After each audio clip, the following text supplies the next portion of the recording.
foundation, which is Christ and God, and let's just say you started building on that foundation, and some kind of way there were building blocks that did not fit, and you start putting things in, and that's what happens. Sometimes our foundation is God. We are sturdy in God. We lay the foundation of Jesus Christ, and we're building, we're putting those blocks of faith in, and we're moving in obedience how he tells us to move. And sometimes we can have outside stimulus. Sometimes our own desires can get in the way, and we're putting blocks that don't fit in places, whether it's a career that God said, no, I need you here. I want you to be an influence here. But then you're over here and you have that block trying to fit and it don't fit. And it makes the building, the house that you're building, unsteady. Or if he's saying, hey, I need you to be a part of this and not that. Or, hey, I need, whether it's attitude, behaviors, whatever bricks that we have, they're not fitting. And so we're not going to God. We're putting what we think fits on top of the foundation. And so there are sometimes seasons where we go through the shaking, the beating, and the pressing, where God has to shake the house, and he begins to shake it of things, of everything begins to shake. And so I want to encourage somebody, if you are in a season or come out of a season where everything seems like it has been shaken. Sometimes God is trying to shake the things loose as he is putting the finishing touches on the house, as he's doing what he do. He's shaking you free of the things that can't go on into a new season, that can't go into your purpose or calling. And there are some things that are going to be salvageable when the shaking stops. Sometimes when the shaking happens, it can be scary. It can look like what is going on. Sometimes it's painful because we're trying to hold on to things. But it's when we begin to let go of some things. We begin to let go in the shaking of some things, and know that although you may feel like you're in a whirlwind, although there may be things shaking and wind is blowing, rain is coming in your life, and it just seems like everything is trying to, and there's some things you're holding on for dear life, but God is saying for some people, we have to let certain things go. When you let go, it's going to be like a weight that falls off of you. It says, lay aside every weight that so easily beset you. If you're holding on to weights that beset you, it's like those weights are keeping you down. It's keeping you from going higher. So God is causing, he has caused in some people's life and is causing a shaking. Sometimes we think the wind and the rain is the enemy. And yes, like in Job, he was tempted and things like that. He was tried. And yes, like throughout the Bible, there are so many instances where people went through certain things. And it was the enemy tempting them and different things like that. But he had to say, have you considered them? He wants to see, are you going to, that foundation still there, the foundation of God still there in the shaking? Are you going to curse God and die? Not only that, but when you begin to let go,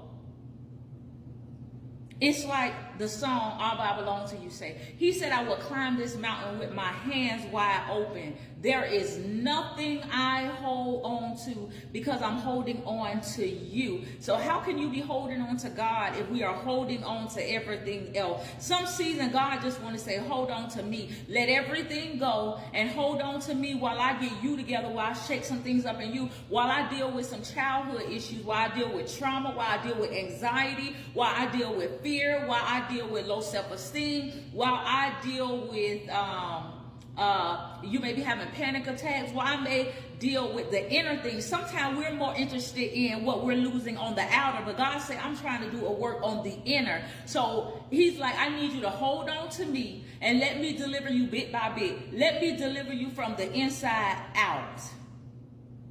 Let go of the things so that I can deliver you. And the problem is, the reason why we're not letting go is because, do we really trust God? Do we really know that he's our firm foundation? Do we really know that we can lose everything but not lose God? And do we really know that if we have a firm foundation that we can build again? The song says, Christ is my firm foundation. On the rock that which I stand, not on my job which I stand, not on the material things which I stand, not on the people who were in the last season which I stand, but Christ is the firm foundation. He's the rock on which I stand. When everything around me is shaking, everything could be shaken around me, but I have my faith. Everything around me could be shaken, but I have my word, and I can begin to build my life again with the word of God. He could be shaking you free from people, places, and things that he never designed for you to build with. People can have bricks, but are the bricks suitable for what you are building? Are the people equally yoked to the destiny that's on your life? Are they purpose partners? Not perfect partners, but are they purpose partners? Are they an asset and not a liability to what you are building? Do they believe what you believe? And these are friends. This is places. This is jobs. This is career. Does it line up with the destiny, the purpose on your life? The reason in which God put you on the earth is for your glory. Is it giving God glory, the things that are in and a part of your life? And so I've just come to encourage somebody that may have been or in right now the shaking. And sometimes it feels like you're losing everything and you don't want to let go. And the letting go is hurting even more because, the holding on is hurting even more. And you're not letting go because you are fearful that God won't catch you.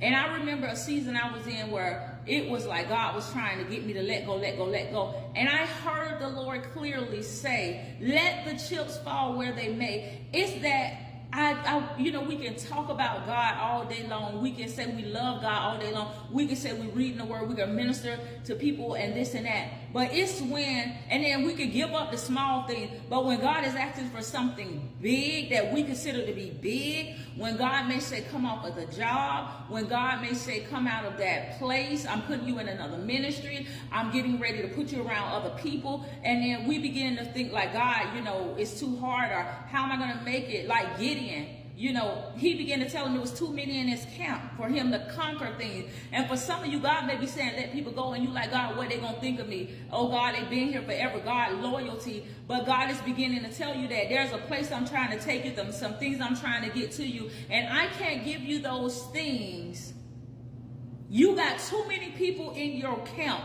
I'm telling you something. When God began to dwindle the camp, the people that were around me, when I tell you, I began to say, God, I'm in a tough season. God, you mean to tell me to let this go, to be blocking these people and that people? God, they're going to be the ones that pray for me. God, I'm in such a hard season. But God began to say, let it go. And when I began to let people go and begin to block people, like God say, because God can see the people more than we can, I'm telling you, there was such a peace. Sometimes people are flies in the oil that's on your life. And they're flies to you. It's like I'm trying to get the analogy that I read about the sheep. And the oil is on to keep the flies out, because those flies are buzzing, buzzing, buzzing in their ear. And some of you, God needed to get you in his presence so that he can just overtake you with his oil, because it says it's the anointing that destroys yoke. But so that he can just put you in a place so that you can hear, so that there's no buzzing. And I'm telling you, when the people begin to be removed, there was such a level of calmness in my spirit. Anxiety began to leave. When I thought that those people were beneficial, no, God was removing, because he said, you got too many people with you to win certain battles. You don't even know that these people are envious. You don't know they're jealous. You don't know. You're just looking like, oh, everybody loves God. And maybe everybody is not envious. It just may be that they are not for what you're building. They're not for the season that God is taking you in. You may have different intentions. Your purpose may be different from theirs. They may not have the right bricks that fit what you are building. Not only that, I was reading something where it says sheep give birth in quiet places. And so sometimes when they're giving birth, they put them in another part of the barn. Sometimes you can't give birth to the things you need to because there are too many people around you. It says that if there is a lot of noise around the sheep, it prolongs the birthing process. So whatever you're birthing out, you could be prolonging the birthing process because you have too many, because you have not let go. Because as God is shaking you, you're thinking, I need these people. Like, oh my God, this is my prayer partner. This is this. But God is steady saying, shake, shake, shake. I'm your firm foundation. Shake, shake, shake. I'm taking you back to where it first began. Shake, shake, shake. I'm bringing you back to the heart of worship. Shake, shake, shake. I'm dealing with some things on the inside of you. Shake, shake, shake. The process has to be covered. Shake, shake, shake. I'm purifying you, and some of the people you got around are impure. And so I need to not allow them to be in the birthing room because of what you're birthing out is pure. And I don't want anything to intoxicate what you are birthing out. So he begins to shake. Not even that, he begins to shake you so that even the things, some of you, he's setting you back to the place of before I formed you in your mother's womb. So before he formed you in your mother's womb, he had a purpose for you. He predestined you for greatness. He predestined you to uproot, to weed out, to build, to all of these things. He predestined you before you were in your mother's womb. But life happened to some of you at a young age. Some of you were molested. Some of you were in marriages. Some of you went in and out of prison. Some of you had to grow up before time. Whatever happened to you before you can even walk out before you were formed into your mother's womb, life happened. And so God is coming in to break some of the effects of those things off. Some people deal with anger and anxiety and bitterness and all of these things because of the things that happen. So what God has to do, he has to come in and unmask those things and show us. When he began to show us, it's not to embarrass us and say, okay, I want to punch you. It's God saying, look at this, look at this. And now it's for us to say, God, yes, these things are here. God, I don't know how to deal with these things. And then God begins to come in. He say, leave it open. Sometimes we want to cover it up. It's too painful to deal with. If I take it out, every time I take it and look at it, and he wants us to unmask. And as we unmask, he began to get the poisons of the abuse, the poisons of the betrayal out. He began to get all of those things out. And then he began to pour in healing on the inside of us. And then he began to seal us back up, so that there is a sweet aroma. It's kind of like an Esther-like process. Where Esther went in, she went through this. She was an orphan. But then God began to take her to a beautification process so that she could be presented. And that's like some of us, God is getting us together to be able to present us, to be ambassadors, to speak on his behalf. Some of you are getting ready to be presented on jobs. Again, presented to your the spouse that God had for you. Some of you are getting ready to be presented. And so the shaking was not to kill you. The shaking was not to make you feel low. When God took things away, the Bible says he gives and takes away. And so everything belongs to him anyways. And so he just wanted to sometimes he wants to bring us back to the heart of worship. Sometimes he wants to bring us back to the place of trusting him on another level. Sometimes he's just letting the storm come to purify us for the thing. Sometimes he's letting a thing like Gideon to shake things up so that we know, hey, you got too many people to win the victory that you're trying to win in your mind, in your finances, in your spirit, in your ministry, in your soul. You got too many people with you. And so even when he starts taking away, bringing it back in, we have to know that he's our firm foundation. Everything that we lost, God has the ability to give us that plus double.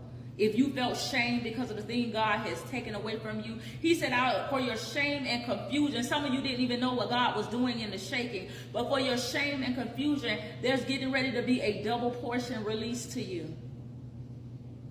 And so sometimes he's getting us to the point of embracing the shaking, getting us back to the point where it's just us and him,